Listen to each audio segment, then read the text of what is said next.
پہلے آسمان میں آواز پیدا ہو میں وہ بھی سن لوں، میں وہ آواز بھی سن لوں۔ اور پھر فرمایا دوسرے آسمان میں آواز پیدا ہو میں وہ بھی سن لوں، تیسرے میں پیدا ہو میں وہ بھی سن لوں، چوتھے میں پیدا ہو میں وہ بھی سن لوں، پانچویں میں، چھٹے میں، ساتویں آسمان میں، ساتوں آسمانوں میں سرکار نے فرمایا اگر آواز ہلکی سی پیدا ہو میری توجہ نہ ہو میں پھر بھی سن لیتا ہوں۔ ہاں جی، میری توجہ نہ بھی ہو سرکار نے فرمایا میں پھر بھی سن لیتا ہوں۔ تو حضرات اس جملے کی طرف توجہ رکھنا اور یہ جملہ یاد کر کے جانا اور پھر دیکھنا حضور ہم سے محبت کتنی کرتے ہیں اور کرم کتنا فرماتے ہیں۔ حضرات گرامی سرکار نے فرمایا جب آسمان میں آواز پیدا ہو میں بغیر توجہ کے سن لیتا ہوں۔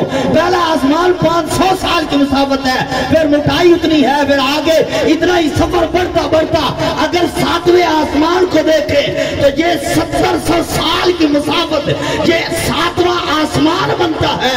اور حضور فرماتے ہیں اگر اس آسمان میں بھی ہلکی سی چرچراہٹ کی آواز پیدا ہو جائے حضور فرماتے ہیں میں زمین پہ بیٹھ کر بغیر توجہ کے اس آواز کو سن لیتا ہوں۔ تو یارو جس نبی کی سماعت کا عالم یہ ہے کہ توجہ نہ بھی ہو حضور پھر بھی آسمان کی آواز کو سن لیتے ہیں۔ اور پھر جہاں تو حضور فرماتے ہیں میرا امتی جب میری ذات پہ درود پڑھتا ہے میرا رب میرے غلام کی طرف میری توجہ کر دیتا ہے اور میں امتی کا درود سنتا بھی ہوں اور سن کر اس کا جواب بھی عطا فرماتا ہوں۔